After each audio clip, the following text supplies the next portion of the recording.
The pressure in the game you get out with what you put into it. It's like a walk of life. If you're good enough, go out and get it, no more about it. Not so much control in the centre of the field from Kilkenny as Richie Bennett sends it high and over the bar. Your mother sends you down to the shop for a pound's worth of goods and she gives you 50 pence. You can't get the pound's worth of goods, can you? Just about kept in. Oh, well, God, Shawnee Buckley. To do that to Tommaso Shea, he deserves to score from here. One of the highlights of the Sunday game. Limerick went out there from the word go today. No more about it. They made all the running, that was it. Put the ball over the bar and the back of it, and that's it. No ifs, no buts. Is there much time left? We have a couple of injuries. Here comes Kieran Curry. Curry leading the charge of the right brigade. 45 metres out. He's a chance to score. He's put it high. There's no sympathy in this game for anybody. Hello, and you're very welcome along to episode 320 of Treaty Talk. It's Tom Clancy, joined once again by Matt O'Callaghan of the Weekly Observer and Vale Star newspapers. Matt, we've so much to discuss on this week's show. We've obviously all the Intercounty action. We've good news in ladies. This week, Tom. I was going to say we've good news in ladies football. We've good news in hurling. We've a bit of camogie to come to. We've men's football. I suppose we're hoping we're talking about a future success, but I suppose on top of all that, we have, as we like to cover here, we like to cover niche, a little more niche stuff. We have Junior B discussion to come again on the result of Killeedy-Palace Kenry's victory earlier or a couple of weeks ago. But also schools is where we come to, and SMI in a final that we saw last year, Matt, the under-19 colleges final. It was a school closer to your heart last year in Sculpole and Kilfinnan. And it's great that we have another Limerick school heading towards that decider. Well, I'm absolutely delighted that SMI are in it, first of all, for themselves and for there being a Limerick school. But that competition has been won by a school at each side of me over the last 2 years, because Sculpole won it last year and Mitchelstown CBS won it the year before. So it seems to have a liking for this end of the country. So I hope that will continue on Friday. Yeah, absolutely. And I'm delighted to say we're going to be joined now by Kevin O'Brien of, I was going to say Patrick Swell fame, but now, of course, SMI fame as part of the management team there. Kevin, the West is awake in hurling terms. We saw that last year in the Adult Club Championships, and we're now seeing it in schools hurling. It must be fever pitch at the moment heading into the final on Friday.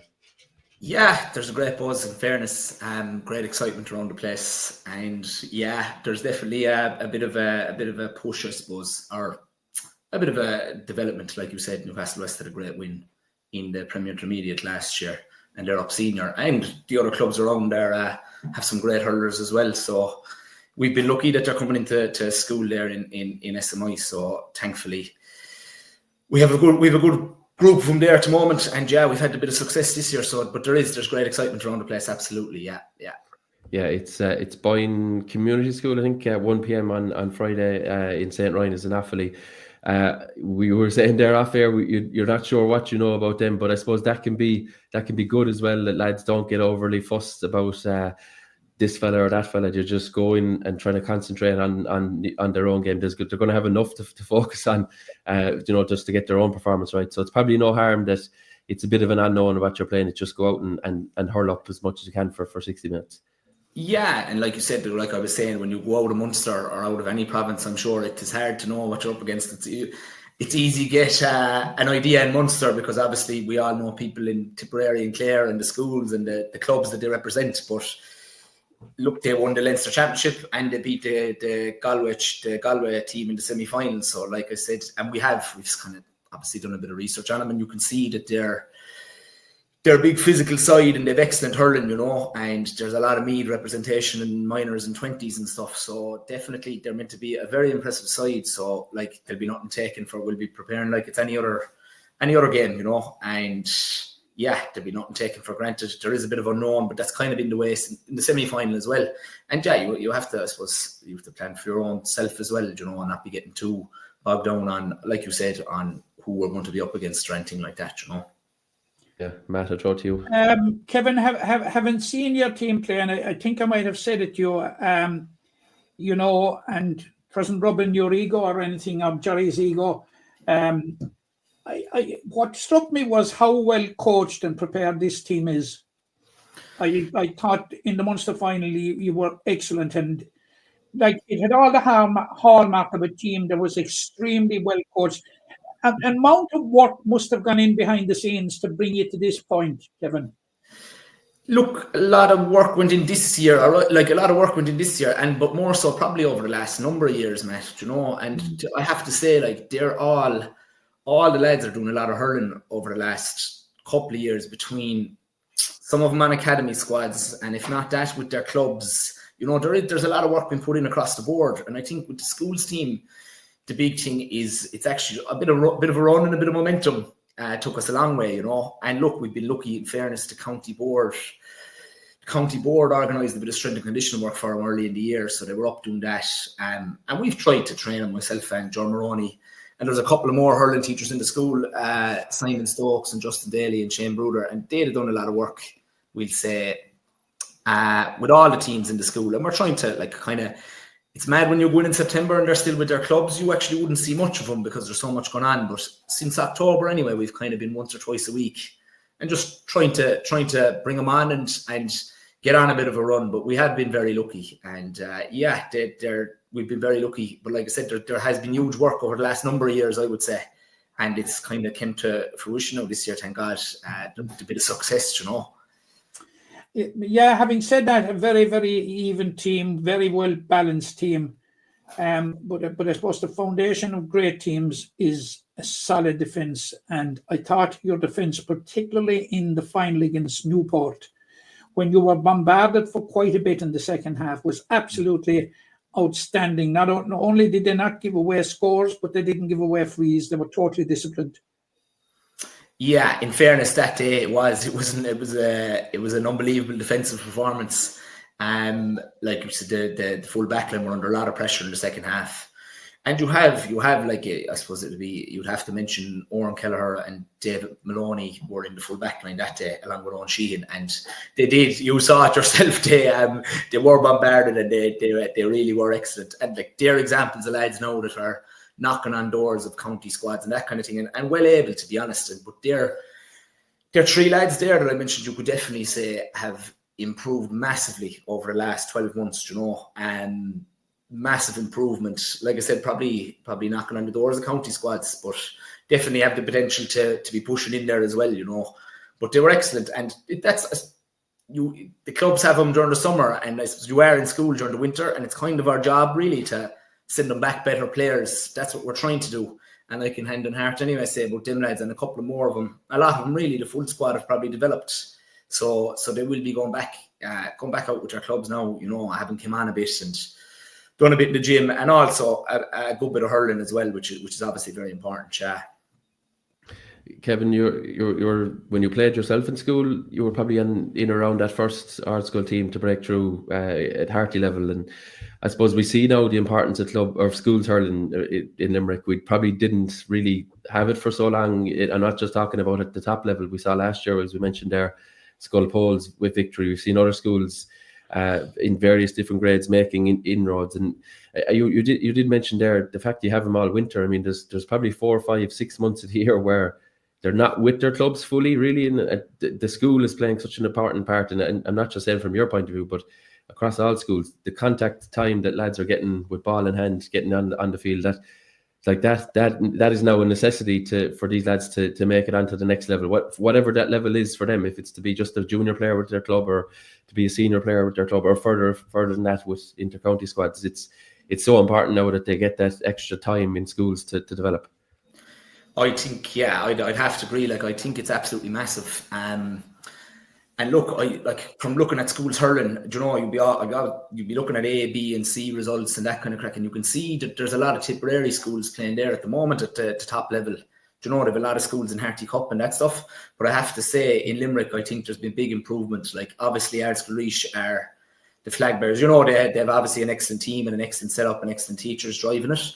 But like what Hospital have done in the last few years has been very impressive. And the lads in Doon playing Harty for the last 2 years, like, excellent as well. Very unlucky, got a couple of draws and stuff. But Skull Pole, like you mentioned, to be honest, I think it's actually so important. And to be fair, in fairness, fair play to the county board for recognising that. They have given they've given us a bit of support there with strength and conditioning, and we'd be hoping to get a bit more because, like, to be honest, it does take a lot of teachers and bodies, and like in our school especially, there's so much sport going on that there is a big workload there. But in fairness, fair play to the county board for recognising it, and we'll probably be looking for a bit more support off them in the next year or whatever. But it's so important to try and bring them lads on in those months that you have them, and to try and push them on and get them better for, like you said, whatever level.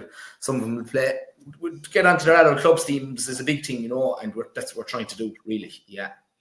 Yeah, you look at the squad, and I'm just looking at here in front of me, a fair spread of clubs. It's fair to say, obviously Newcastle West, where the school is based, of course, one of the predominant clubs, but of course Monaghay are there as well, St. Kieran's, I see Fiohanna, Castleman, Knockadary, Killeedy, Tournafulla, I say St. Kieran's there. Like there's a great spread. There's probably a challenge there for yourself then to blend it all together. I'm sure these lads are strong rivals of each other when they're playing football and hurling against each other. But how do you mix it all together then when it's a school environment? Yeah, that's true. They probably have a great rivalry with each other at the club scene, and this year we've been lucky. Whatever way it's just panned out, they've had a great bond, really. Like, and that's kind of half the battle in schools team anyway. To get them playing together, because they definitely compete with each other.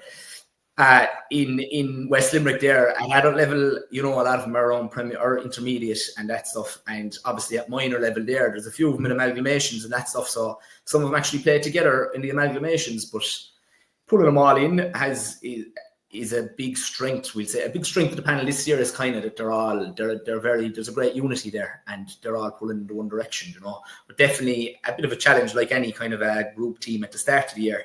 But look, these lads are in school with each other, they're stuck to each other for all day, every day, really, so there isn't that much work in it either at the school's team, they're all actually kind of pal around with each other anyway, so that they kind of look after that side of it themselves. Yeah. Kevin, West Limerick is known as a football bastion or a football stronghold, and a major blow was struck for hurling in West Limerick last year when Newcastle West won the Premier Intermediate, and now there's a senior club there. Given that there's so many players from Newcastle West in your squad, including your captain Dermot Lyons, who won a Premier Intermediate medal with Newcastle West last year, did that give extra impetus to the lads coming in at the start of this year? Look, because one or two mentioned it to me when we were in the school the other day that West Limerick was known as a football club, but our football area, but now we're going to make it a hurling area. There seemed to be, I think it kick-started something. Did it? Maybe that's of help now. Yeah, to be honest, I always say it to people when I'm talking to them, I kind of find it gas, because I think I come across the biggest supporters ever of Limerick hurling in West Limerick, And then when you look at the clubs and you look at the spread of players, most people assume it's football, but there's massive interest in hurling in general. And there's been loads of, I kind of can see a big push in the last few years, or a big, I suppose, what would you say, like that there's a massive interest in the last couple of years. But definitely that Newcastle West thing was a big thing, for themselves, but for other clubs looking at it as well, that are in around them. And it was a big push. Like we had two or three of them on the panel, and sure, it was great. Like the lads are coming back in after winning Premier Intermediate County, it was a big boost for us, and obviously we were all supportive of them. And it's a big boost for Newcastle West themselves. Like they've a lot of young lads now that play a lot of sports, like there's soccer, there's rugby, there's football and hurling, all at a high enough level. So now that they're senior, they'll probably try and keep a couple of them, to try and break into their senior team. And we have a good few lads in the school now that are well capable to play senior hurling with them, But it was a massive boost for the area. But yeah, I would say it's funny, the West Limerick, they're fanatic about hurling, like they absolutely love it. But when you look at the Limerick team, for example, you probably don't see it reflected. And when you look at the senior clubs, you don't see it reflected. But definitely there's been a massive improvement. Anyway, from what I can see over the last couple of years, there's been huge improvements made. Yeah. Kevin, talk to us about the number of players that have represented Limerick on your squad. Starting with you have two current Limerick under 20 players in Dermot Lyons and Patrick Cagney. But there are a whole lot of players that have represented Limerick at under 19, at minor, and Celtic Challenge.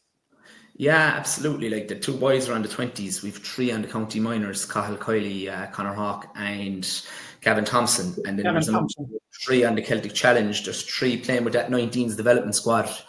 Gavin Dorgan, Dermot Mullaney, and Fionn Meehan. And yeah, it's great, like, you know, and a lot of them we've actually 3 on the 16s as well that are on the squad now. They're obviously very young, you know, it's 3 years above their age, but very big players for the future. There's Jack and Tiernan Horgan, and there's a Jack Collins there. But to be honest, aside from that, some of the other lads would have missed out on these panels narrowly, like David Maloney that you saw the last day. I know he was on the minors last year. Sorry, he was playing with minors last year, but probably maybe didn't start or feature.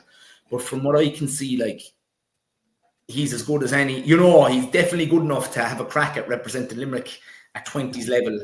And, you know, go on and play colleges and freshers and Fitzgibbon and all this thing. So, like, the school team gives them a bit more of a shop window for that kind of a thing. You know, if they can get a bit of success in it, there's more of an eye on them. So that's definitely the goal as well. Like the goal, like I said it the other day, is to try and get lads from the likes of your Knockaderrys and St. Kieran's and these places onto these 20s teams and these minor teams and eventually hopefully senior. You know, Seamus Flanagan, to be fair to him, is flying the West Limerick flag there for the last 5 or 6 years. He's like a god to all these young lads, you know. But and obviously Ethan Hurley now, that's been massive as well. Like, you know, you see Ethan Hurley, who was a past student of the school, like playing centre back for Limerick there in a few league games. Sure, the young fellas are. It's great to see one of their own that they can aspire. What about Tom Condon and the famous hand? Jesus, I'd have been killed if I forgot him. Sorry, I thought he was a Patrick Swell man there. I forgot about him being Knockaderry, but no, of course, Tom Condon is a legendary figure around Knockaderry and West Limerick as well, and. Tom played in a school's final. They tell me anyway, he played in the school's final going back to 2005. I think it was around that time that all them boys got to a minor All-Ireland final. But absolutely, yeah, he's definitely a cult hero.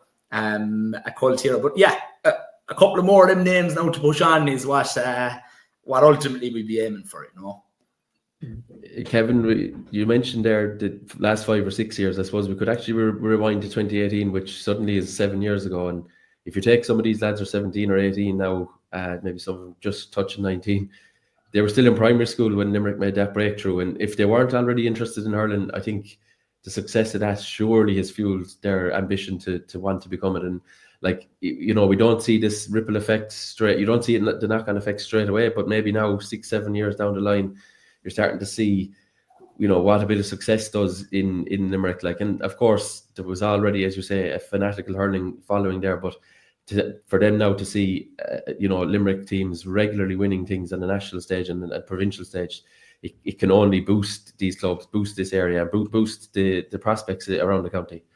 Yeah, to be honest, I would actually say I think it's been the main thing. I think the success of the seniors has actually been the main driving force, if I'm being honest about it, because I actually done my placement in SMI in 2018, and you can see the difference from then to now, the difference in the interest levels and the amount of young lads that want to be hurlers as opposed to soccer and rugby or any of this is literally, it's massive. So I think that's been the main thing. All these young lads want to be Limerick hurlers now because they're looking at what the success that the lads have had. And look, thankfully, from a GA perspective, anyway, it's kind of taken over for the moment from a couple of other sports, but it has been huge, you know, and it is the effect even in some of the clubs, you know. I don't know, one of our lads is actually, he's living in Ate now. He doesn't play with Ate. It's a good bit outside Newcastle West, but I think from what I gather anyway, someone said to me, they never had a hurling club until 2018. Then did they start some sort of hurling club? As far as I know, they started in under 8s or 10s or something that year, or straight off the back of it, like, you know, which is phenomenal. Like, yeah, huge. Like, it's been the biggest thing. And to this day, sure, every Monday morning when I go in, the lads are talking about the Limerick matches and the Galway match the weekend and who played well, and they're talking about Adam English and Aidan O'Connor and these boys, and they're heroes now, you know. And that's it's so good to see it. It's just so great, and kind of try and I suppose get the most out of it now and keep producing them is what everyone will be trying to do, you know. Yeah, and it's not the only final that the school is in at the moment. Of course, the ladies' side of the house, they're waiting in the wings. I think it's next Wednesday they line out in a junior final. Huge again for the school. The buzz, as we said at the start, is going to run into next week anyway, and hopefully you'll have done your bit in between. Yeah, it's absolutely huge. Like, and to be honest, the ladies are so strong in both ladies football and camogie in the school. But the junior ladies football team are in an All-Ireland final next week. They have an absolutely flaking team, and they've done really, like, they've had a great year, and they're playing next Wednesday now, so there's a massive buzz. Like, I don't know when envisaged it that we'd be in 2 All-Ireland finals, you know, when you go up to these launch days and things, and there's only 6 schools that are up there. It's a massive thing. So it's funny that the 2 of them arrive in the space of a week, but that particular team have been excellent, and they have a great chance now next week. So hopefully we're all, you know, it's great that everyone is supporting each other, and like I said, we were all kind of laughing like it mightn't happen again. You know, the school mightn't qualify for an All-Ireland final for God only knows how long. So just look, obviously, we're all focused on trying to bring home a bit of silverware, but it's a massive thing. And the camogie is actually as well. The camogie are in the county final under 19s and the first and second years as well over the next few weeks. So it's kind of like there's too much going on almost at the moment, but no complaints. It's absolutely fantastic, and yeah, it's fantastic. And the ladies football have been excellent. They've been brilliant results all year. So we'll be rooting for them next Wednesday as well. Absolutely, yeah. Yeah. So is there no homework for the foreseeable, or are you doing any classes at all, or is it all just? Yeah, it's mad now the last week or two, but no, look, yeah, we're trying our best to keep it going in the classroom, but with the buzz and excitement, there's definitely distractions galore. But look, they'll be back at it in 2 weeks' time anyway, or whatever it is when it's coming up to the exams. So it's actually, look, it's a great distraction to have. You know, they're out and they're playing sport with their friends. So we won't complain about. Yeah, a good healthy distraction anyway. Matt, anything else went around? Yeah, I'm just looking back there on the girls, and they have registered some absolutely fantastic scores, Kevin. Absolutely incredible scores. I think there was one game they got 15 goals. Yeah, to be honest, and like you said, like I know you give great coverage of it, but like you see the results of the club teams there, like Monaghan and Old Mill, and these ladies football teams are incredibly strong, and you'd see them there in any of the matches that I get out to. Like there's an incredible talent amongst them, and you know they're doing massive work, but they really are. They're really, really talented. Like you said, big massive scores and putting up huge scores across. And that team they put in some training, that ladies football junior team now. In fairness, their coaches, they were in the gym in the mornings and all this stuff, but, you know, before school and this stuff, and there's massive buy-in from their squad. You had David Clifford in. They had David Clifford in, yeah. They have a lot more context than I do now. But I thought you would have either Burnsy or Keane Lynch or Aaron Gillane in. They have enough to be doing now with themselves in training. I leave them alone, but David Clifford in, Jesus, like that was any team across the country would be like he's the top fella you could get. But I wouldn't mind to myself for a bit of junior football. A few pointers. Junior B would not play any now, Kevin. I saw that. Yeah, the transfers came through. It was one of them. Was it one or two pointers? Well, two pointers, but they were downhill with a short arc. But anyway, that's a tangent. You don't need to. You should be beside him in the press box, listening to him whinging about fellas not kicking enough of them. You know. Yeah. Well, he's able to talk for the moment, but we'll talk after the next match. Yeah. Anyway, not here to talk about me, definitely not. But look, I suppose, Kevin, anyway, the overall point anyway is that the mood is good in the school. The mood is good, I suppose, amongst our team. And you're hoping obviously to lower the colours of the Meath school on Friday, but it's been a great journey. I'm sure you'd appreciate, and it's just a case now of can you take one final step on Friday afternoon. That's the hope now of everyone involved. Yeah. Tom, I have one final question for Kevin, and it is this: Kevin, you're in 2 finals in 6 days. How important is it to have a sports mad principal driving the whole thing? Oh, look, to be honest, and I should have mentioned it already, I think I suppose, obviously, talking to people in other schools and being around and seeing a few different schools, or whatever, it's the most important thing to have support from management. And we are so lucky, you know, the principal and the 2 deputy principals, they couldn't be more supportive in terms of if they're trying to help us out, and in terms of going to matches and playing challenge matches. They're just like, it is the most important thing. If you don't have it, there's no way. If we didn't have the support from Michelle Thompson, Joan Cahill and Colin O'Mahony, there is no way we'd be going for 2 finals and having these days. And look, I should have mentioned as well, we got massive support at the start of the year from the Longcourt House Hotel that's right alongside the school there in Newcastle West. Like, they sponsored a big set of jackets for the lads and funded them, and that was a massive thing, to go away and get a bit of gear and things like that. And that was before we were, I wasn't promising any finals or anything like that back then, but that was a huge appreciation for the Longcourts, Jim Long and the hotel there. But going back to that point, sorry, I just said what I thought of it, but the management, literally the most important thing that you need, and we wouldn't be here today we wouldn't be above the boys. The Dermot and Andrew Lyons wouldn't have been in Croke Park, or the two O'Brien twins and the ladies football team wouldn't have been there either without support from management. So it is, and hopefully they're going to keep, supporting teams and things like that. So no, it's great and it's absolutely vital. Yeah. I promise this is my final question, Tom. Kevin, thanks for coming in. How will it feel like Kevin O'Brien, a Munster and All-Ireland winner, coaching an All-Ireland winning team? Look, it wouldn't be my name put it, Matt. John Maroney is there a lot longer than I am driving this thing, training teams for the last 10 years. And Simon Stokes is always, he's been running the show for about 20 years. He said at one point he was coaching every hurling and camogie team, I think, in the school. So there's a lot, it'll be that, and it'll be the lads, hopefully, please God. But look, we're under no illusions. We have a massive task ahead against these Meath lads. Are serious operators, so the boys know that they have to be. If they give their best performance, we have a chance, and that's what we're hoping for. So we'll see now Friday. We'll see. There's deadly excitement, so everyone's looking forward to it. Yeah, well, Kevin, wishing you, the team, and everyone else involved in the school the best both this Friday and indeed next Wednesday, and hopefully silverware coming back to West Limerick. We'd love to see it. All right, so best of luck, and we'll chat to you soon, Kevin. All right. Talk to you on Friday. Okay, it's Kevin O'Brien there, joining us to discuss SMI's progress. We'll be joined shortly by John Chalk and Brendan O'Shea of Killeedy-Palace Kenry. Okay, next on this week's episode, we're turning back to club matters, and a recent success at All-Ireland and indeed Munster level for Killeedy-Palace Kenry was the Junior B titles to add to their county title won before Christmas. So a perfect year at Junior B hurling level for Killeedy-Palace Kenry, and delighted to say we're joined by two of the men heavily involved in that, and that's goalkeeper John Chalk and manager of the team Brendan O'Shea. Gentlemen, you're very welcome, and courteous congratulations on success. I'm sure well worked the wait over the Christmas period into the new year, and the one or two delays I think with weather and all that, but well worth the wait. Brendan, you must be thrilled to bring more silverware back to Killeedy-Palace Kenry. You seem to be winning something annually now at this stage. How's things, Sam? How's things, Matt?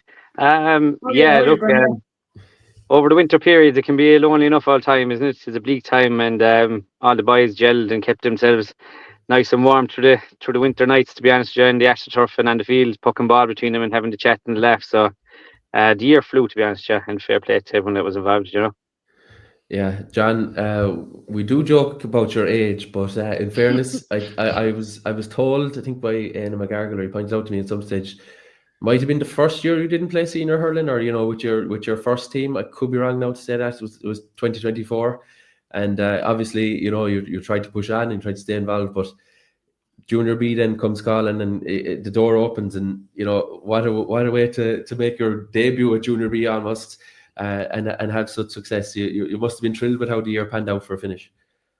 Yeah, look, it was fantastic, really. It's true, as Anna said, it's my first time come back to the if you want to call it the second team, for want of a better word, but no, it was really enjoyable.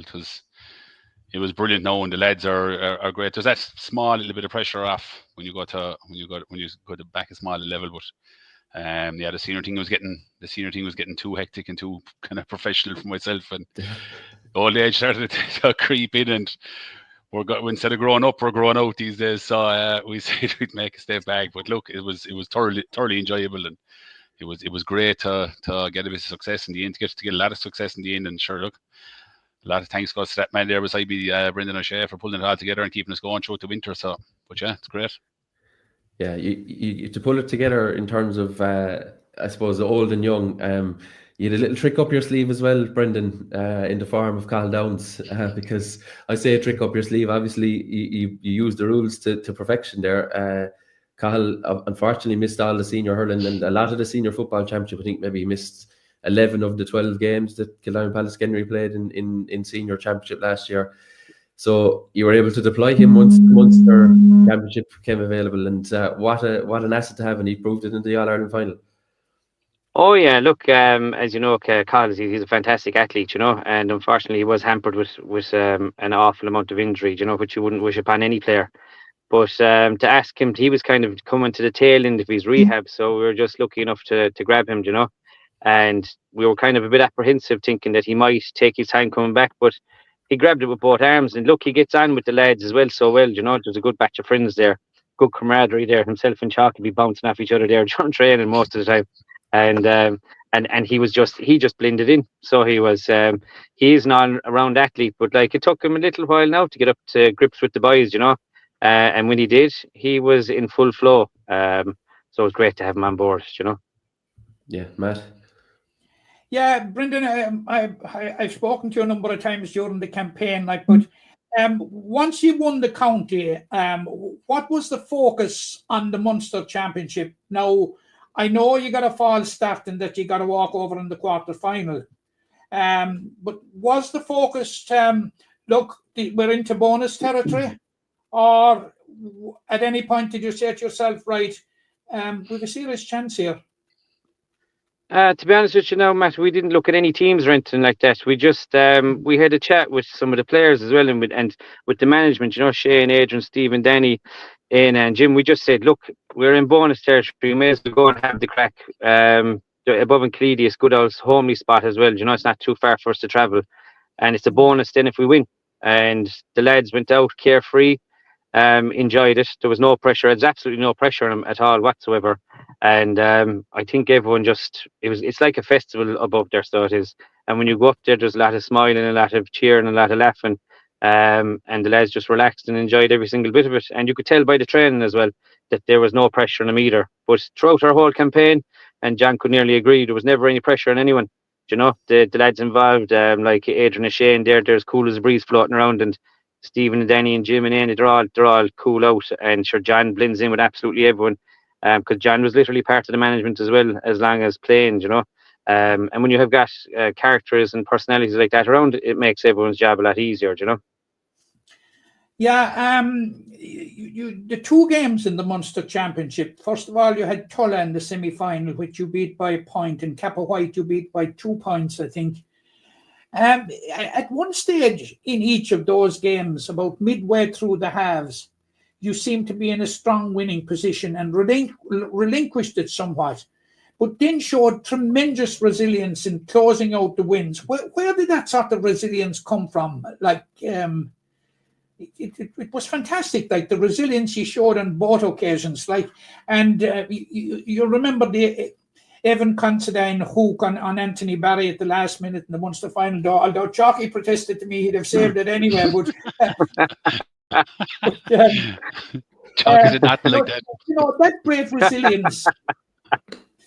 You know, I tell you, throughout our campaign, we've like we were up by 9 against Camoga, I think, and they came back to 1.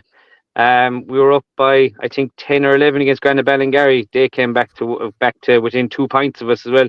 So every single game that we've gone quite a bit ahead, it's been a slogfest trying to hold it out, but that's a compliment to our defence as well, and from our forwards as well. They put their bodies on the line for a lot of it, you know.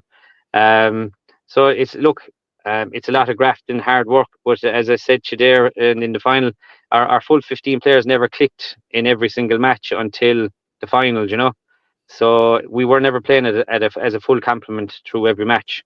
So you could see that some of us dropped off our hoods, and then we could pull them back up as the game got to the melting pot, as you said, and fair play to them, they battled through it. As you said there, Cancy got the hook in, but as Chalky was standing there in the defensive line, he all he had to do was stand solid, and he would have batted it away, you know.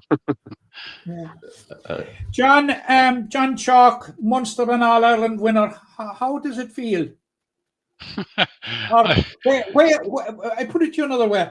Where does it rate in your long, stellar, glittering career?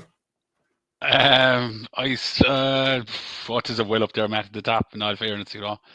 I've been lucky, you know, to be a part of a lot of a nice few county titles with the club, you know, all the way up along. But I suppose it's up there with I'd say that the junior A that I won the first time the club won it in whatever, I don't know, 50, 60 years was huge. But yeah, this is well up there at the top, you know. It's very nice. And look, and go back to this, Brendan said there was no pressure on us at all.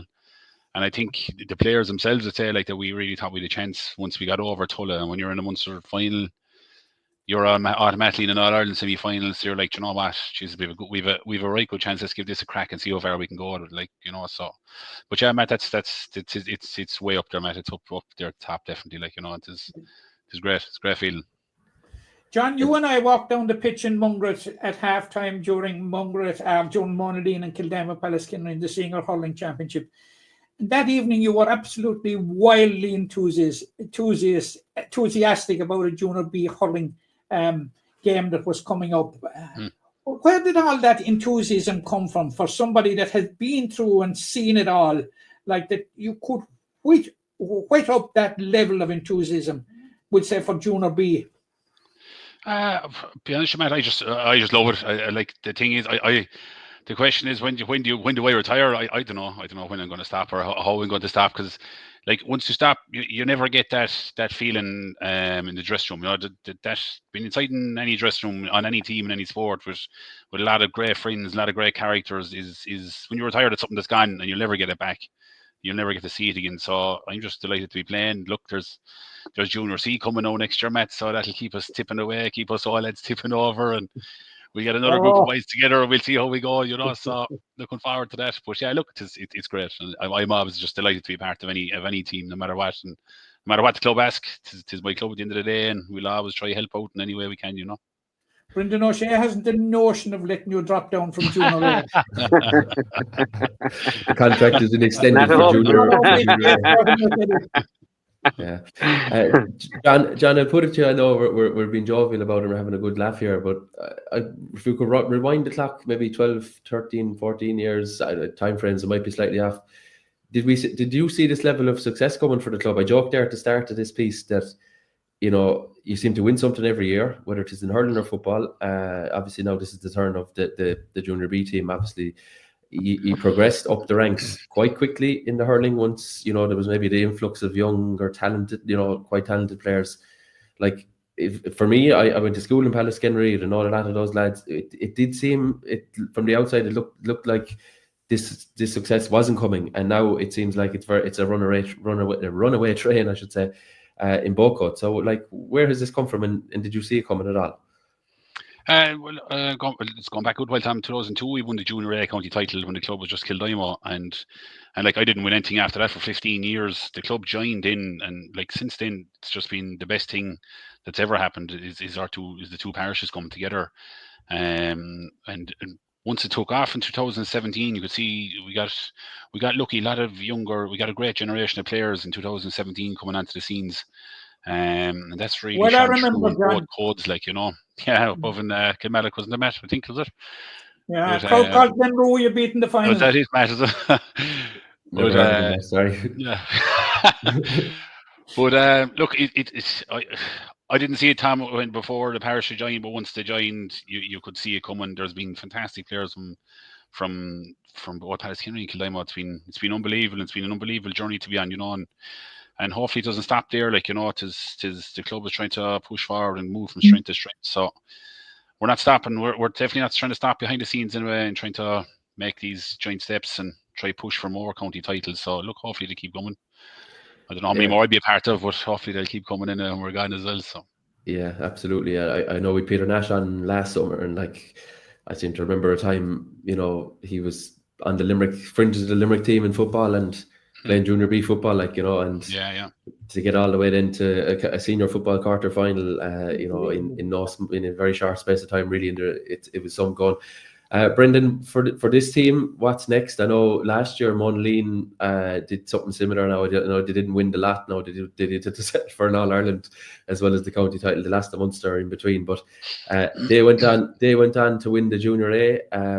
They seem to be using that team quite well for their younger talents to come through.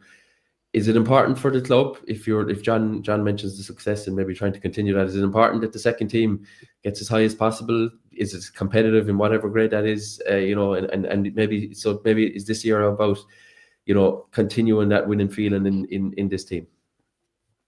To be honest with you, the main thing is with this team is that we just go out from game to game, and it's the same with the club, with the aspect for every game. We don't plan to win out any title or go for any title. It's just, if everyone's in the right frame of mind, everyone's getting on, everyone's clicking, everyone's having a laugh, and there's a good buzz and camaraderie, we go with the flow, and then we just knock heads with some of the lads involved with the senior setup, like Declan and Stephen at the moment, And then if there's any lads struggling, we'll try and help them out along the way. And once they're able to feel their team and the seniors are set up, we'll blend in them for the juniors. But it's mainly to drive on. Our main job is to drive on the junior C's, because if you're driving on the lower divisions, it'll push on the higher divisions. So it will. So if our junior C's have success, it'll push on the junior A's, and then the junior A's will push on the seniors. So that's the pattern I see it. But there's no main aim or goal. It's just for everyone to go out and enjoy themselves and be carefree, and everyone enjoys it, and the club pushes on, and the whole parish pushes on. Yeah, you're going to be able to field three adult teams this year anyway, and that'll tell you the demand, I suppose, and the interest level in the parishes at the moment. So for hurling. Oh yeah, it's savage, even for us there, we were trying to get out friendlies, and it was hard to get a friendly during the winter there, and we just asked the local lads and the younger lads coming through to come up, and we had 26 for training matches there on a wet, dirty Saturday morning, and something, no one really cared much about the weather. Everyone was coming out smiling. They're freezing, shivering, rattling, probably giving out to each other inside their body, but outside everyone was getting on really well. The hits were hard and fast. And after a half an hour of hitting each other, they were still laughing, and having the crack. So it was mighty, so you can't really complain. And, one of the biggest reasons this brought us together was, unfortunately, Darren Whelan, a member of our club, passed away a few years back, and we do a memorial every year. And we've come strength to strength ever since that. And you can't beat it, Absolutely, Brendan, the Munster final and the All-Ireland final, same opponents, same venues, two totally different games. Mr. O'Shea, you did your homework in between. To be honest with you, Matt, I think that the boys, we were just talking about it, actually, we gave them more or less in the Munster final a 20-minute start. They had us rattled for the first 20 minutes. They had us in all sorts. Our shape was gone out of skelter, as you could say. I'd say, look, given the circumstances in the event, you wouldn't blame certain lads from being a bit nervous. But when they got the grips with Everton after 20 minutes, we settled. Now the Munster final was a helter-skelter of a match, so there was nothing between it. It was hit the post, the crossbar, Everton, But then for the final, I think, leading up to the final the week before, even Chalky, he'll tell you, the lads were fair relaxed. They were cool out. They were having a great laugh. Even before the match, they were having a laugh. And you could feel by them that they were enjoying it. But look, you have to compliment as well the lads in the management there, Shane, Adrian, Danny, Stephen, Anna. All the lads said their piece, and we all, look, they were doing their homework on us. We did their homework on them, and vice versa. But we were lucky enough to come out in the final, The little niche in history, the first team from Limerick to win the Junior B Championship, win the Munster and All-Ireland Junior B in the same year. Yeah, was it you that told me that? I think, Matt, was after match, wasn't it? Right, it was, because Doon won it 2015 after being beaten in the Munster final. Monleen won it last year after being beaten in the Munster final. So this is the first Limerick team to do both in the 1 year. Yeah, you can see how tough it is as well. You can see in all matches there was only a belt of a ball between each team, wasn't there? When you were there, which was fantastic as well. It makes the competition unbelievable for the neutral going to watch it, and all families going to watch it. But yeah, it's a great achievement by our lads. Now you have to hand it to them. From March to March, there's 12 months for junior hurling. There's some going, because 9 times out of 10, there's some parishes can't even get 13 or 14 for a junior B match. Do you know what I mean? So tis hats off to everyone that's involved in the club and the parish, and that man John Chalk there driving them on, in the group and all, and the WhatsApp group, and everyone else involved. It was fantastic. And yourself, Matt, you were up there. The crack is mighty, isn't it? Absolutely, absolutely, and full credit to Killeedy. Like it's fantastic. Like, you know, 100%. for the back end of the year and takes you over Christmas onto the New Year. It's just a fantastic competition. I've been going down there for years, but I think I said it to you after, or I said it to you, Chalky, that I thought that this year's one was one of the better competitions, not because Killeedy-Palace Kenry won it or because we're talking to you there now, but like there were some great games. Like I saw the first game between Lismore and Buttevant, and then you had Kappa White and Buttevant, and your 2 games with Kappa White, even your All-Ireland semi-final, which I missed against Kilrush Askamore. You know, they were all great games, like fantastic competition. Oh, great, Yeah. great competition, Matt. It was brilliant. It was, and like as Brendan said, hats off to Killeedy there. It was just fantastically organised. Even everybody was complimenting them on whatever they paid in, the 18 euros, and they got teas and coffees and sandwiches. And do you know what I mean? Afterwards, they said it was great. It was a real kind of I don't like a homely feel to it, however, you know. It was real welcoming to everybody that came in there, you know. But yeah, the games were tit for tat. It was very entertaining. Not entertaining when you're playing it, but when it starts to get close, but very enjoyable, all the same, when you're coming out the end with the win, you know.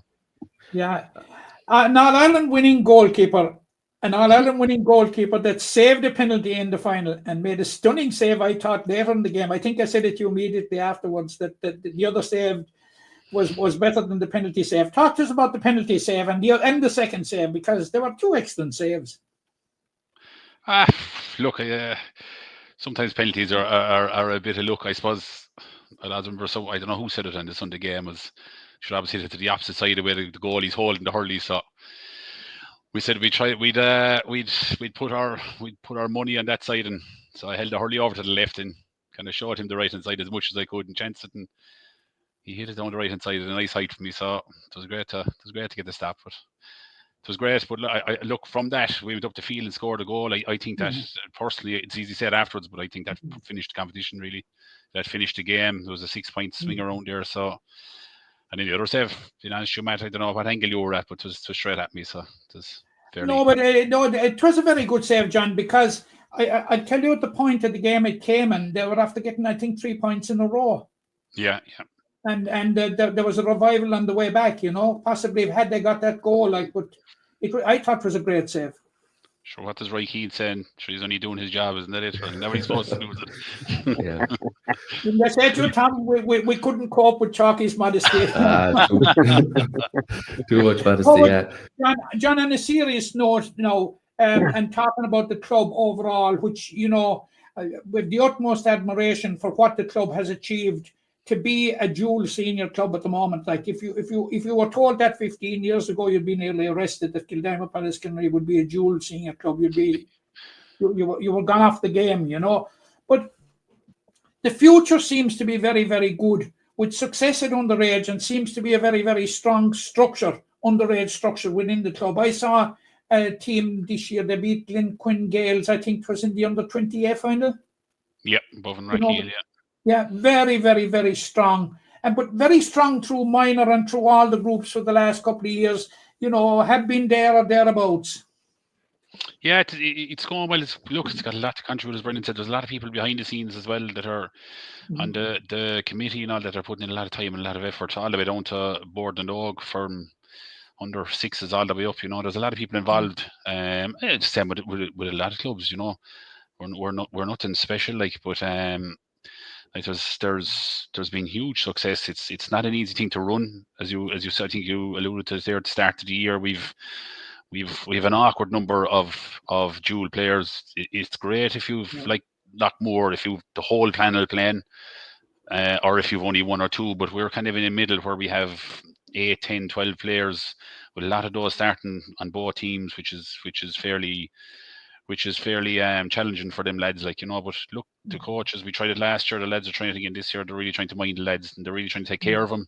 The success side of things, it's got a lot to do as well. But Limerick hurling, especially Kyle Hayes and that, have bonded the club together. Darren O'Connell, like Peter Nash and Tony McCarthy, have been massive servants for years for Limerick football, which is great, and it's been bringing everything on, you know. And the other bit of success, the intermediate football in 2021, I think. 2021 against Rackeel. was huge, and I think it actually pushed on our seniors then to win the Senior B county title in 2022. You know, like the two teams breed off each other very well, and it's like it helps a bit as well when if you're out of one championship at an early stage and you're safe, you can concentrate on the other side of things as well. You know, but look, the success has been great, Matt, and both codes. Tough thing to keep going, but look, everybody's trying hard to keep everybody happy, and keep it running, and keep success moving. Yeah, very good, Brendan. My mother, being from Doon, wouldn't forgive me now for not asking about the sprinkling of Doon stardust that you had along the way. The man who was captain, of course, of the winning team for finish, Roger Ryan. I'm sure.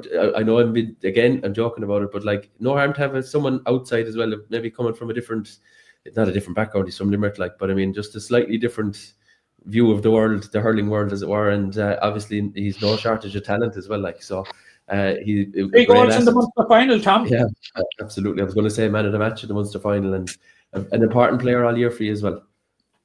Yeah, Roger's a character. You know, he's a unique kind of guy. You see, he's aggressive in the tackle in the hurling field, and then he gets on really well then with the younger lads and blends them in and guides them. You know.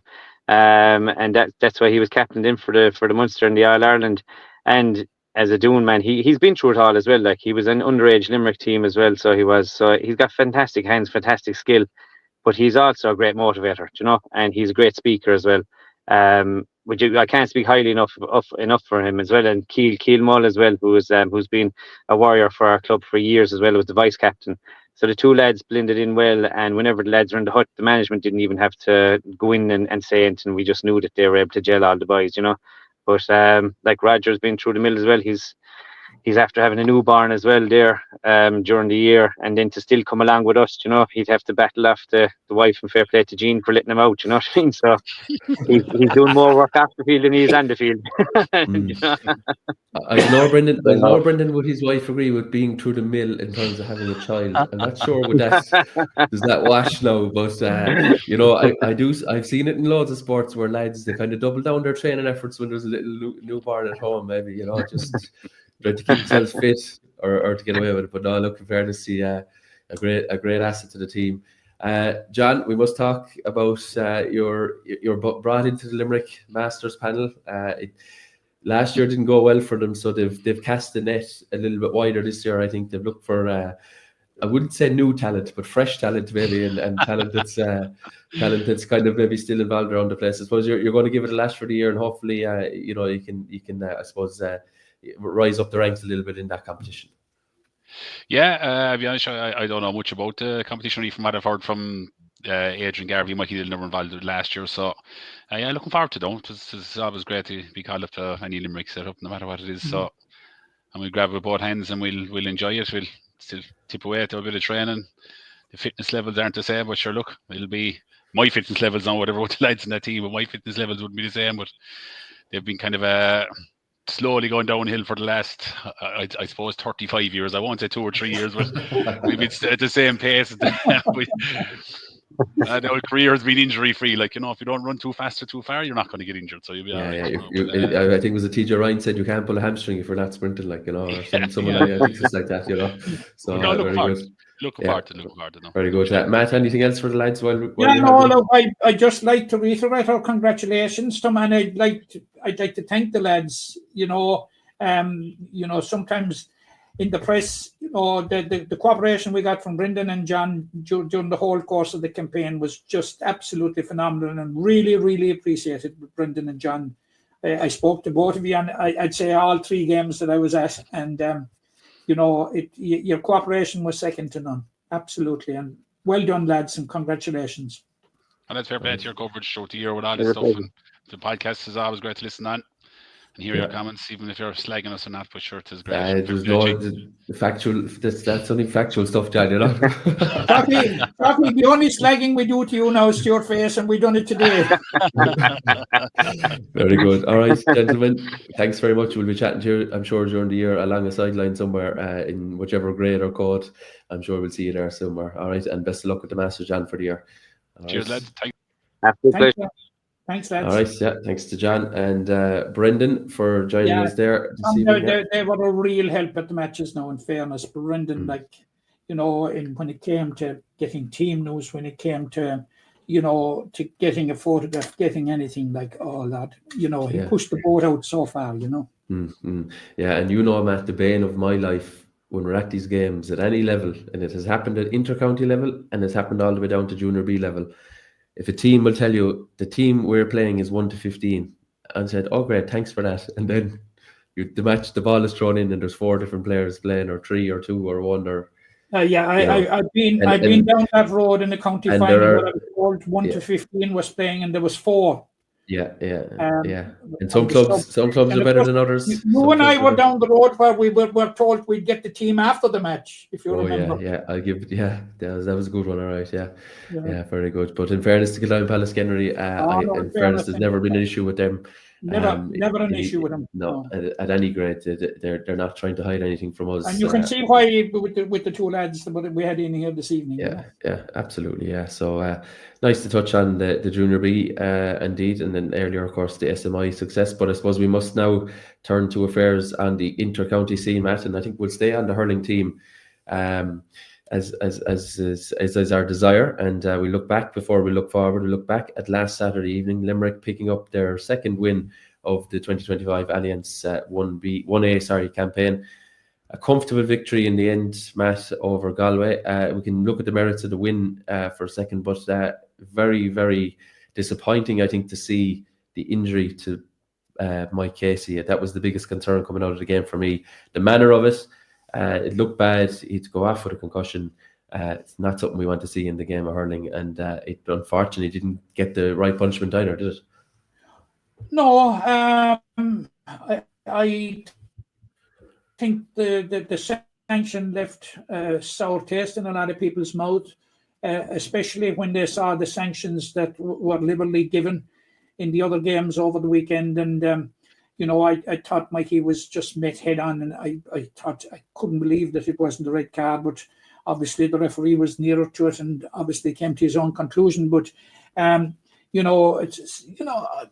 Mikey Casey has been so unfortunate with injury, and to see this happen to him 9 minutes into the game, I felt so sorry, absolutely so sorry for him. But hopefully, as John Kiley dismissed it after the game as not being serious, but it might rule him out for the trip to Kilkenny. We're not sure.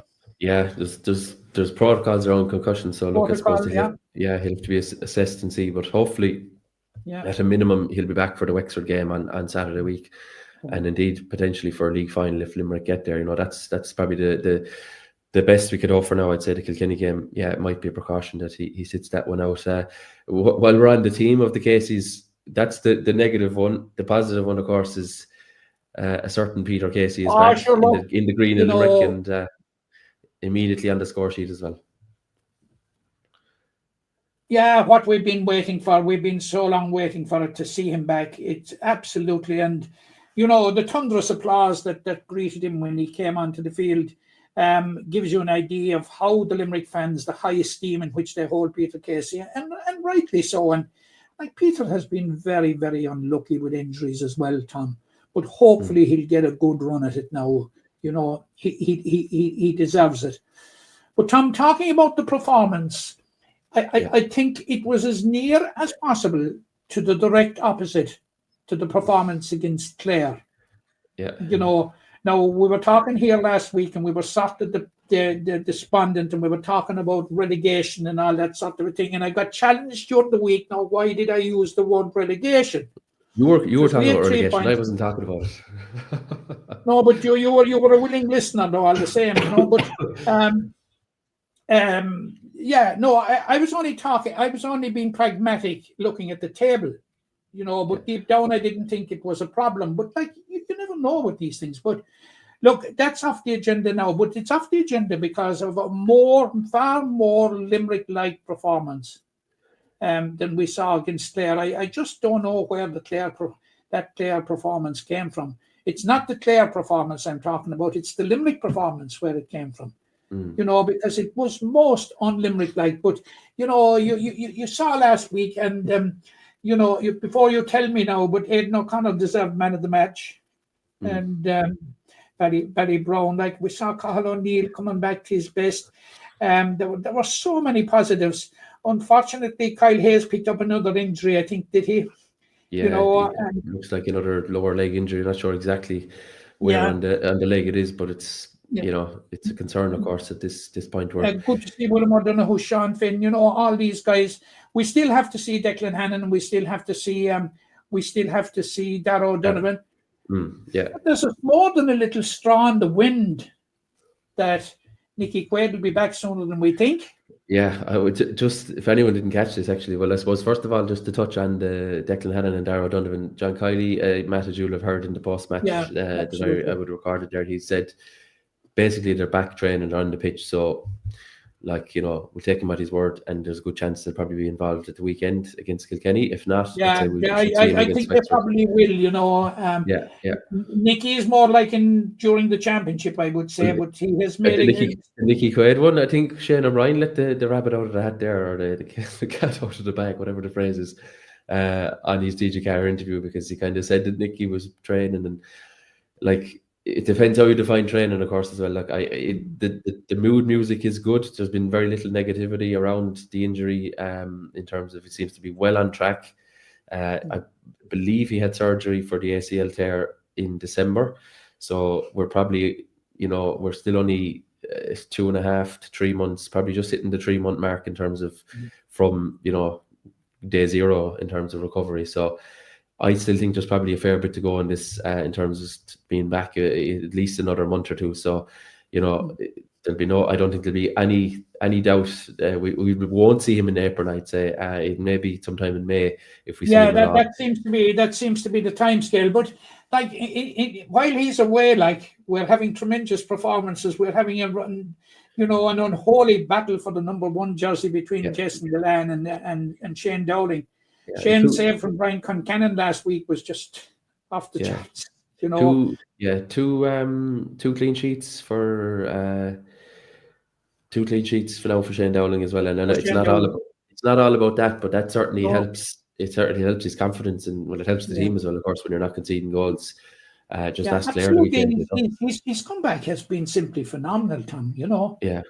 You know, the change of fortune, but you know, it's just down to the man himself. You know, and you know the resilience Shane Dowling has, like, you know, and the desire, you know, to do what he can for Limerick, like, it just oozes out of him. You know, and like, I'm absolutely delighted to see him back. You know, and involved, and you know. It'll be very interesting to see now over the next 2 games. Like, Limerick are still in with a shout of qualifying for the league final. Yeah. Now, were Tipperary to lose their last game to Clare, they would finish on 8 points. Were Cork to win their last game against Galway, they would finish on 9 points. And were Limerick to beat Kilkenny and beat Wexford, they too would finish on 9 points. So that would be your league final. Yeah. Well, now, the only thing that could scupper that is that if Tip beat Clare, which you would have to say on current form is more of a probability than a possibility. Yeah, definitely. Yeah, that would put Tipperary into the league final, and then they will be waiting for. They would potentially be waiting for Limerick or Cork. Now, we're Cork to beat Galway, and we win our 2 matches. We're at a distinct disadvantage because of the way Clare league goals last Sunday. Yeah. You know, it would be having drawn with Cork in the first round. It would be advantage Cork on scoring difference. Yeah, unless we turn it around, we have 2 games to turn it around. You must remember, Cork have only 1. Yeah. What's an idea off the top of your head? Galway will have ambitions in there as well, you see, because were Galway to beat Cork and Limerick to lose to either Kilkenny or Wexford, it would be Galway in the league final. Yeah, Limerick is currently 16 points behind Cork in the scoring stakes. Obviously, that game in hand against Kilkenny the weekend, they could make inroads into that. So they'd have to win the 2 games and win them by more than Cork. 16 points more than Cork if they were to beat Galway. Yeah, exactly. Yeah. So they're going to have to put them too big. Now, again, look, there's a few permutations in that. But look, I think if Limerick win the 2 games, they'll be hard. They'll be a bit unlucky to miss out in the league final. It's possible they will if they win the two, but I think just win the two games and see. I don't think they'll be overly concerned if they do miss out, but I think they'd like to get to the league final at the same time. We'll get a sense of that now against Kilkenny, and I'd be pretty confident going to Kilkenny now, even though we're probably going to be maybe without Mike Casey and Kyle Hayes, Yeah.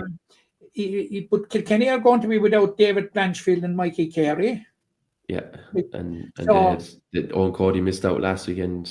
Yes, and Hugh Lawler and Lawler. Adrian Mullen are to come back now. John Donnelly came on as a sub last weekend against Tipperary, so he's on the way back. But I think there's going to be a tough game in Kilkenny. It's you're talking about inroads into the 16 points. I'd be quite happy to come away from Nolan Park with a win, Tom.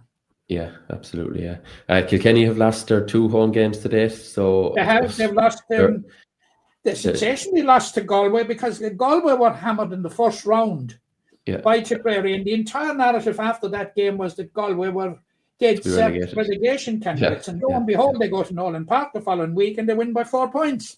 But And I suppose Kilkenny's pride is going to have to kick in here, because for them to lose 3 home league games in the one campaign would be, I'd say it's nearly unprecedented, is it? Or should I say that? I don't know. I would think it would. I think the ground would rock around Nolan Park if it happens, but stranger things have happened, and they're going to come up against the Limerick team that will be confident after. Not that I'd say the Limerick confidence dropped after the Clare game. It was probably a timely wake-up call for Limerick. I think it was nothing more than a blip, but it was an awfully flat performance, and certainly a game that you wouldn't be looking back on with any degree of memories at all. But last week against Galway, it was a complete turnaround. It wasn't a complete performance, Tom, but Limerick led from start to finish. I don't think there was any doubt, even when Conor Cooney sent off. I don't think it made a huge difference in that Limerick had control of the game at that stage, and it was, it was just a question of seeing it out. So look, it was a very, very encouraging performance, and I would expect them to drive on. I probably think that Limerick will do what they can to try and get to the league final. Yeah. And to do that, they've just got to win 2 games and see where it takes them. Yeah, that's it. I think they'll try and do what they can, but they won't probably lose sleep if it doesn't transpire. Interestingly, if Kilkenny do beat Limerick on Saturday, it will take care of nearly all bar one permutation in the campaign, because it will mean Kilkenny will be safe, Limerick can't get to the final, and it'll mean that Clare and Wexford are both officially relegated, which is very likely to happen anyway. It'll just mean that the Cork versus Galway game will be a straight shootout for the final. I think anyway. That's how. That's if Kilkenny win, it'll change. It'll just kind of switch it all up. But anyway, look. Let's see. We're talking there about Peter Casey. Great to see Tom Morrissey back, and Grod Hegarty not coming in just after the bench. back, but the level of performance that Tom put in. Apart from the couple of points he got, he got around the field so much. He covered so much ground. Anyone that had any doubts about Tom returning to his best form, I think he's a long way down the road to being at his best. I was hugely impressed with Tom Morrissey last week. Yeah. And final piece on it for me for that match, the goalkeepers situation. They've each played 2 games. I have a theory that Shane Dowling will play this weekend. In terms of an away game under different conditions almost, and then I think then the final game at home to Wexford, Jason Gillan will play it, and then after that, then it's anyone's guess. That's my theory anyway, that they'll basically want them to play, games at home and away and get that mix and different experience on it. And the last game, of course, being Wexford on Saturday week in an evening game as well. So let's see how the team lines up at the weekend. But 3:30 p.m. in UPMC. Nolan Park, Limerick versus Kilkenny. Okay, that's it for hurling this week. Matt, we move to football, and we might be talking there like it's a big week for the hurlers. It's definitely a big week for the footballers. in terms of National League progression. Effectively a straight shootout with Wicklow up in Auckland. It is. The only thing is that a draw would be more beneficial to Limerick in that they're 1 point ahead of Wicklow. But were Limerick to win in Auckland, Tom, on Sunday, it is on at 2:00 in Auckland on Sunday. Permutation is quite simple. Beat Waterford after that, and they're in Division 2 or Division 3 next year, and they're in the Division 4 final in Croke Park. So there's an awful lot riding on it, and like Limerick are in a good place at the moment. In that they're going in on the back of 3 wins.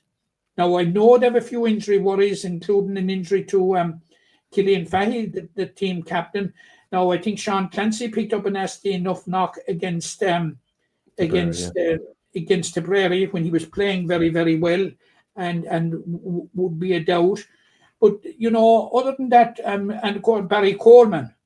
Now Barry was named to be captain last week and against Tipperary, and picked up a knock on the Thursday night. And he was telling me himself actually over the weekend that he's unlikely to make the Wicklow game, which Barry would be a huge loss, of course, I think Limerick are in a good place. And I was looking back at this Auckland thing, Tom. We've won a couple of big games in Auckland. Yeah. I'm this might come back to haunt me, but I think this whole Auckland thing is a bit of a myth, Well, it's just, I think it's actually just people in the media, maybe not us, but people just talk about it because it's so hard to get there, apparently. So, it's like, Jesus, it takes forever to get there, so it's a bad venue to go to. Doesn't always bear true in the results, I don't think, No, it's a flight of fancy, and of course, I suppose we're a bit peaked, in that we seem to be going to Auckland always. But they did come to Limerick, I think, was it in 2020 when we walloped them in 5-12 or something Limerick scored, I think, or 5-11, Mick Neville Park. And then you must remember we met them in the Talton Cup in Portlaoise, and they beat us also, but that was a dead rubber game. We were out of the Talton Cup. We were through to the Talton Cup knockout stages. So look, the record between the teams, you would have to say at best is a funny one, But I think them. Wicklow were well beaten by Wexford last weekend. Well beaten by Wexford, 20 points to 12. They lost to London. In Ruislip.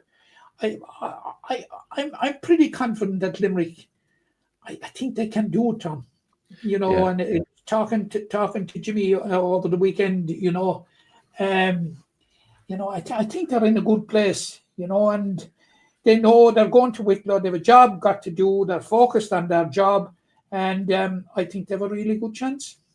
Yeah, they do. And I think, while Limerick are only 1 point better off than Wicklow, I think what you're touching on there is their form is a bit more erratic. To lose the manner that they did those 2 games, they lost to London and last week to Wexford, that'd be more. If I was a Wicklow supporter, I'd be more concerned at that. Look at Limerick's form line. Had a victory snatched away in Longford. Okay, probably should have done more to win it or whatever. Beaten narrowly by the farm side Wexford at home when maybe things didn't go their way. But since then, you were there, Tom. I think with me, and then going down the home straight with 10 minutes to go, we were well there. Yeah, that's it. Yeah, but didn't put it all together. But since then, have been flawless, really. Worthy winners of the other 3 games. I think anyone in anyone's language, and that's why you'd make Limerick the favourites for this game. That's why you think they should be winning this one. But look, it's, as I say, it's a straight shootout. Oisin McConville, I'm sure, will have ideas about derailing Limerick's hopes. And you mentioned that game in 2020. I think. Yeah, that game in 2020, actually, both teams ended up getting promoted, and it was actually that result was the head-to-head that Limerick needed to win the division. There was no final later that year, and despite the best efforts of Wexford to upset Limerick as well that year, Limerick won Division 4. That was our top time winning Division 4, Yeah. Well, hopefully it's a fantastic 4 so in a few weeks, but. the Auckland game will be the first hurdle to jump, or the next hurdle to jump, and in terms of winning 4 games in a row, which hasn't been done by Limerick probably since 2020. If they even did it then, I can't remember.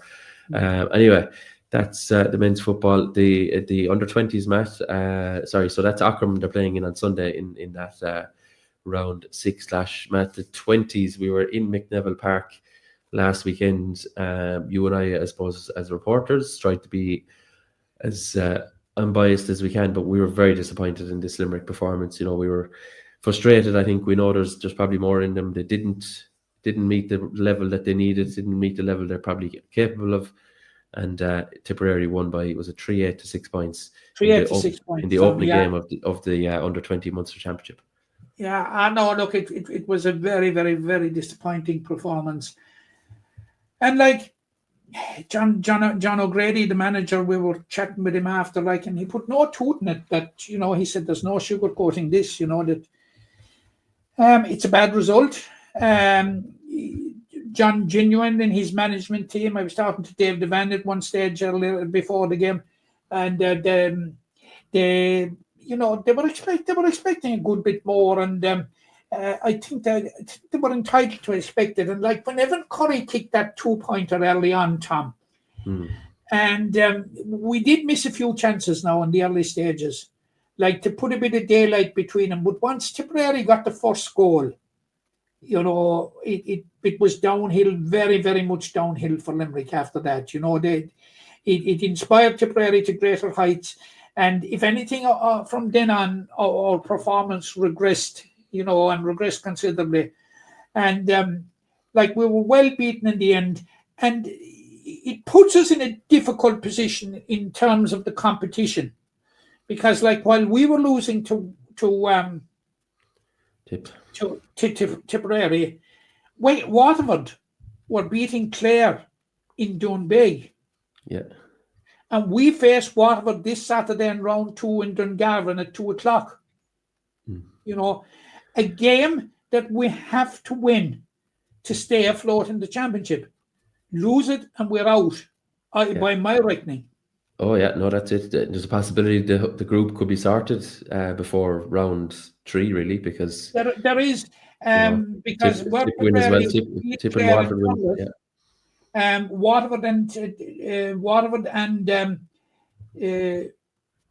Tipperary would be through to the knockout stages of the Munster Championship, whilst Clare and ourselves would be left to play a dead rubber first of all, and didn't play in the John Kearns Cup final. Yeah.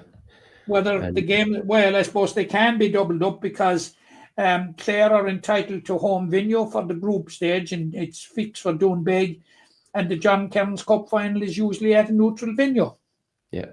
Oh no, the games will be played. Again, we're probably jumping a couple of rungs ahead We're probably jumping a couple of steps. But Tom, you brought out a very valid point about the permutations. Yeah. That the group, that the phase section of the under-20 football championship could be decided at around 4:00 on Saturday evening. Yeah, after just a week, basically, or 8 days. Yeah. Waterford are going to be coming into this one. They're on home at soil. They're going to be coming in with a pep in their step because I think they kicked 4 goals, kicked fist, whatever way they finished them off. They got 4 goals in Doonbeg, we know Clare at 20s level are always quite competitive. They're decent, generally speaking. Yeah, and Waterford go down there and turn them over like that. That's going to give Waterford a huge boost because, Waterford. You and I were in Cork one day. Was it 2 years ago in 2023? We were playing Cork, and Clare were below. And did they force Kerry to extra time and Tralee the same evening? Yeah, I think they were in a very good position, and Kerry reeled them in just about to force extra time. So it's interesting, all right, that this will happen. In terms of, Limerick will probably need to go back to basics here, Matt. They just need to execute the basic skills, get their shots off that are suitable. They probably kicked too many shots that weren't on the weekend. So look, sometimes less is more. So maybe a few less shots that aren't on, and it'll open up a few more that are on. And they need to try and stay in the game that little bit longer as well.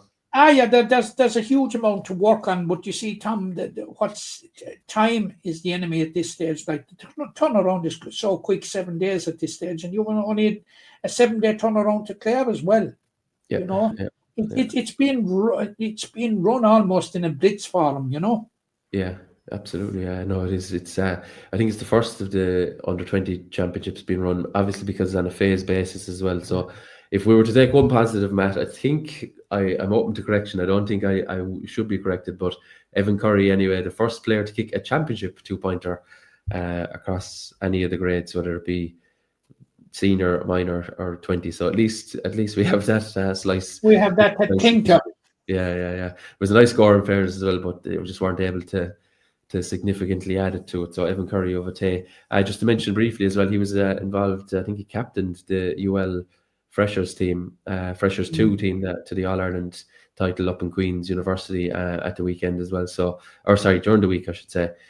So hopefully a confidence booster for him, and a couple of more Limerick players. Tom Ryan, I think, was involved as well, the ULA man. So they'll be looking to bring that form into their county team at the weekend. But he also won an All Ireland Senior Colleges D medal last year with Tarbert Community College Comprehensive. Tarbert Comprehensive. Absolutely, yeah. Okay, ladies football, I think, Matt, is where we may drift to next, and unusual to see an intercounty game played on a Friday night, but it will matter little when it was played, where it was played. All it ended up was Limerick with the 3 points, the victory, and Limerick ladies got the better of Carlow in Moylish last Friday evening, and I suppose we're kind of thinking now that's them safe in the division for 2026, and they can start maybe thinking about attacking the last 2 games and see where it takes them. Exactly, and exactly, Tom, and coming up, and our history in this competition in 2017 wasn't good. When we won no game. Now we're sitting on 7 points, where we are 4 clear of Carlow, and we're 7 clear of Offaly, who at this stage are relegated, as they're 2 going down.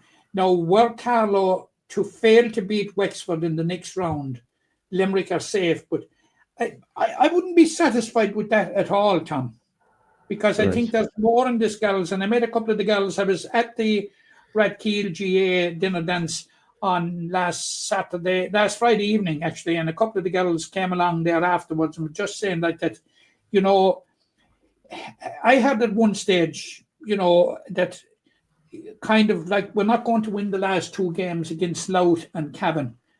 I would totally dismiss that, Tom. Right. I would totally dismiss that for what it is, nonsense. You know, these girls are capable of an awful lot more. Like they travelled to Laois, who were 3rd in the table, and they got a point, a well-earned point.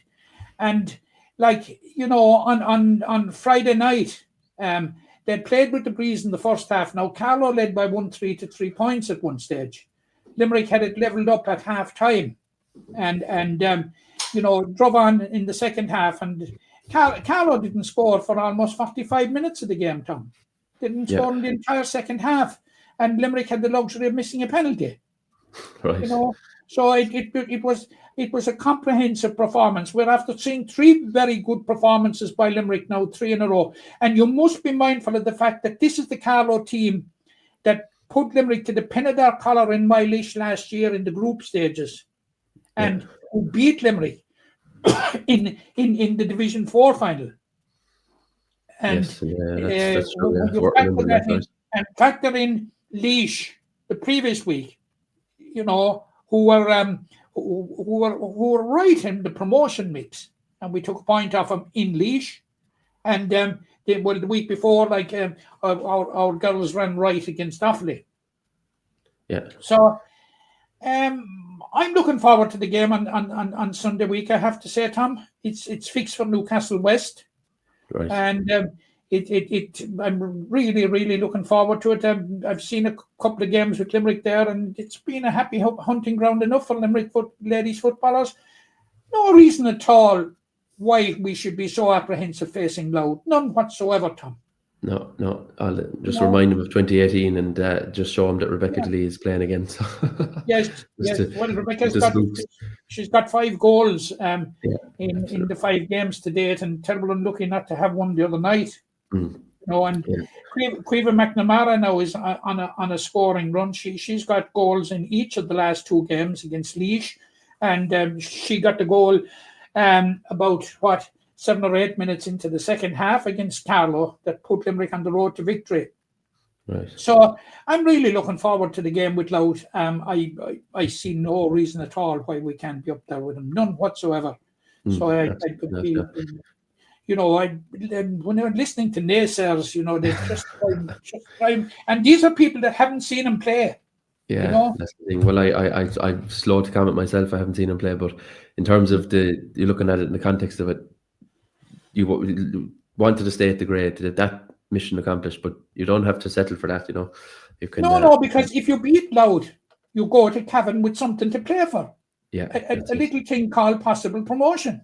Absolutely, yeah. Well, we wouldn't look twice at that one, if it became a possibility. So it'll be 4 different home venues in 4 games, and that'll tell you the challenge that the ladies' football in this county face, and indeed in most counties. So, 4 different venues. The Carlow game wasn't meant to be a home game, Tom. Yeah. Oh, I know that. Yeah. I outlined the circumstances of that last week, but I'm not.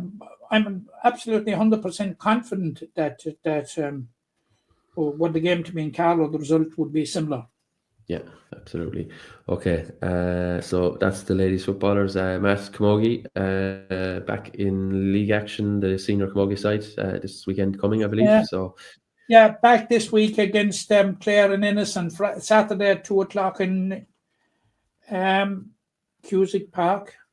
I'll be probably lynched. Zimmer Biomet Park Chisog is the best I can do on it. But anyway, is that kind of Irish, Tom? I couldn't tell you now. You have to ask my teachers. Anyway, so Limerick probably going to be underdogs against Clare, but Clare not pulling up any trees today either. No, but a very good performance despite defeat against Wexford.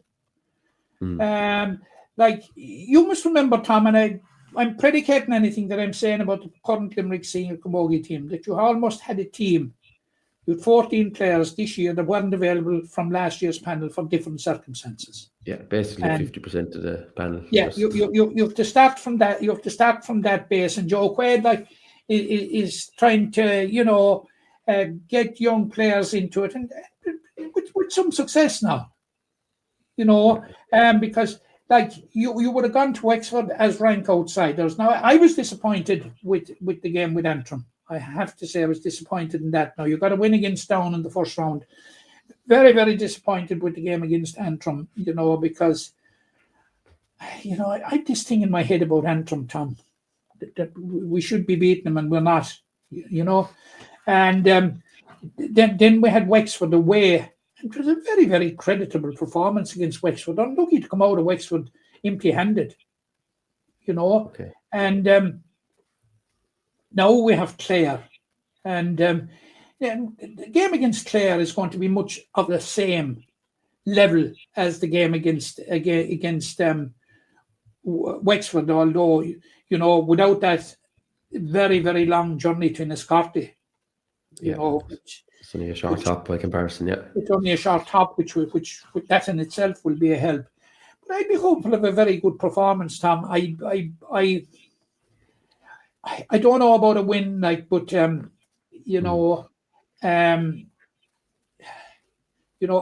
think we'll be there or thereabouts, Tom. I think we can put it up to Clare. I don't think we're in any imminent danger of being relegated. Now, that weekend, there was very, very close results in that weekend. Antrim and Westmeath nearly caused shocks that week, or Down and Westmeath nearly caused shocks that weekend. But I know, look, I'd expect a decent performance. But on another issue, Tom, this new under-23 Camogie Championship. Right. Limerick named their squad this week. John Murphy, who is involved with Joe Quaid in the management of the senior team, is manager of the under-23 team. John is from Kilteely-Drumkeen. And he's named his squad this week. Now, I have serious reservations, Tom, about this under-23 competition. And I told the president of the association, I witnessed you telling them, that it was going to be nothing more than mirroring what's happening at senior. Okay. Now we're in Group B with Clare, Dublin, and Wexford. We're in the competition under 23 B hurling camogie competition. Now senior players aren't eligible. Right. I see you throwing your eyes up to heaven, and I. So you telling me that? Are you telling me? Are you telling me? I think Joe Quaid is a squad of 29, I think, or 30. Yes. Maybe? But I'm telling you at the moment that my information is that those players are not eligible because the under 23 and the senior camogie championship will be on the same weekend. Right. So you're telling me that you could have a third choice goalkeeper on that senior panel who is only 19 or 20, and she's potentially ineligible to play for the under 23s. That aspect of it, if are the 29 ring fenced, I'm not sure. Well, yeah, that's it. Yeah. But like if you look at the panel now, Tom, like you've no Laura Southern and no Danny Kenny and any of these young players because they're tied with the senior team. So it sounds to me so it's like it's just replacing the junior, but it's just basically for over 23. You see, it is. But if you let me finish it, if you're over 23, you're just good luck, basically. Good luck, but oh yeah, absolutely, that's it. Do you see what I'm saying? Like, junior and the intermediate has been replaced for counties that have senior teams only. Yeah. But replaced with what? Yeah. I don't know. It's concerning. Like the Camogie Association. The whole thing is concerning. The Camogie Association are determined, I think, to bring up the level of other counties. But yet, the most recent information I heard was the last county, Mayo, have withdrawn from adult camogie, which has to be a bigger concern than like if they're trying to spread the game into the other counties. Which we've seen relative success for Down and Antrim in recent years, and we welcome it, of course. But relatively speaking, it's good to see other counties competing. But if they can't look after what's there, then what chance have we of really growing anyone else into this? That is, I think there's more merit in keeping players. Like if an under 23 player, if you're a strong 21-year-old or something like that played senior camogie. If she was suddenly ineligible, I would have no issue with that. But if a player is only a squad member on the senior panel and is not getting game time with the seniors, she has to be able to play to under 23s if she's, of course, age eligible. But if that's if that isn't permitted, well, I tell you, you're going to have a greater fall off of players because basically you'll have a player there that's probably just might be a peg or two short from playing senior, mightn't be quite good enough just yet, ineligible for the under 23s. And we'll just fall out of love with camogie and just say, I'll play something else. I'll play soccer, I'll play ladies football or nothing at all. Worse, or even worse. Yeah. I don't know. Yeah. I see where the authorities are coming from, insofar as that if the what prevailed last year was to prevail this year, Cork would have two senior teams in the championship, in the senior championship. Yeah. Because they won the intermediate championship and the intermediate winners were normally promoted. Yeah, look, I don't over my personal view isn't be as strong as you. I can see why they decided to try and remove second teams from counties. There's a cost element. I get that end of it, but I don't get what the way of going about. How you're replacing it. Yeah, you have to replace it with something. I don't have the panacea of what it should be, Tom, but I'm dubious. To this in the extreme about the merit of the route that they're going down. Look, we'll let it see. We'll see how it will pan out. Maybe Limerick will be crowned All Ireland under 23B champions, and we would gladly take a huge dose of humble pie. Yeah, but look, we're actually looking at this. I think I'm trying to look at this outside of Limerick as a broader thing anyway, because should a talented 18-year-old from Dublin, because she's the number 25 on the Dublin team on a Saturday, not be able to play the under 23s on a Sunday, or vice versa? I don't know. I don't think so. I think it should be the same. Limerick have their first game in the championship on the 31st of May. Right. When they will host Wexford. And as usual, Limerick will travel for 2 games out of 3. There'll be away to Clare and away to Dublin. Right. So they've 2 home games after the home, 2 away games after the 1 home game as well. So it's not even like every second one. So, right. Yeah. Luck of the draw again. All right. Yeah. Anyway, the seniors, Matt, lining out. So against Clare, and just to bring people up to speed, Clare were comfortable victors over Westmeath in round 1, but had it a bit tighter in rounds 2 and 3. Let me see, what was it? Round 2. They only beat Wexford by a point in round 2. In Enniscorthy, 2-9 to 14, and then they just got the better of Down by 2 points. By 2 points. On away soil. So hopefully it's a bit closer than their last home match with Westmeath. As I said, round 1 they were at home in Tubber against Westmeath at 3-14 to 4. But hopefully Limerick can do a little bit better than that on this occasion. Okay. Now the Limerick Minors are also out. They're out on Sunday at 2 o'clock in Father McNamara Park in Ennis. As far as Limerick are concerned, it's more or less a dead rubber against Clare. Just to give you the background to it, Tom, Limerick are in a 4-team group with Clare, Galway and Wexford. Limerick have already beaten Galway and beaten Wexford, and Clare have lost to both. So Limerick are through to the All-Ireland A semi-final, and it's the final game of the group against Clare, and I would be expecting, form suggests that it has to be Limerick that will win it. Eva Cleary missed the last game. She'll be back. Perhaps Dermot Ryan might be tempted to shuffle the pack a bit, shuffle the pack around a bit. He shuffled it a small bit around the last time. Moved the captain Ciara Curtin from corner back to wing back, from corner forward to wing back. We could just see a few little tweaks. Like we could see starts maybe for Evian O'Connor, Maya Smith, Rachel O'Grady, Sophie, Grace Hegarty. These who came on and in the win over Wexford and made such an impact. They may get a start in this game, or he may go for more of the same, as he would be building a settled team heading into an All-Ireland semi-final. But whatever Dermot and the backroom team decide, they've done a great job in bringing the team this far, because they're an extremely young team with nearly the nucleus of the team supplied by the team that won the All-Ireland under 16A last year. So they're a good team, Tom. Yeah, I've seen both of their games.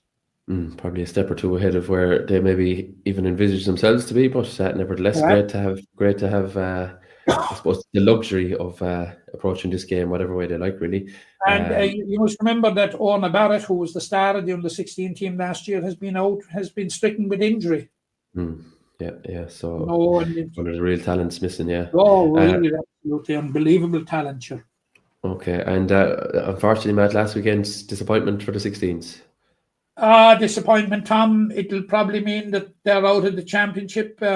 They've lost to Kilkenny and now they've lost to Galway. So, I am not 100% sure of the permutations at this stage. I think they might have 2 more games left. They've left a game with Tipperary anyway. That's a back game. But they're in a must-win situation, Tom, at this stage. Right, yeah. Disappointing to lose back-to-back games, but all about development. Even though we enjoyed the success of last year, you must remember it's about development at that age as well. So results certainly important, but not everything. Matt, anything else on your agenda this week? I know it's a very busy show. We should have mentioned it last week to send our sympathy of everybody in our listeners and everybody associated with Treaty Talk to the family of Dudy of Fiona, who passed away recently, and who for many years was a member of the West Limerick board, a great GM. And Dudy, there was few matches in his time that you'd go to that he wouldn't be at, and our sympathy to his family on his sad passing. Absolutely, I echo those sentiments, Matt. Okay, on that somber note, we'd like to thank you for tuning into this week's Treaty Talk. Thanks to the lads as well earlier in the piece. Don't forget to share it around. There's plenty for everyone, no matter which they're tipple in terms of schools, intercounty, camogie, ladies football. We've it all covered, I hope, this week in the last 100 minutes or so. Matt, thanks a million.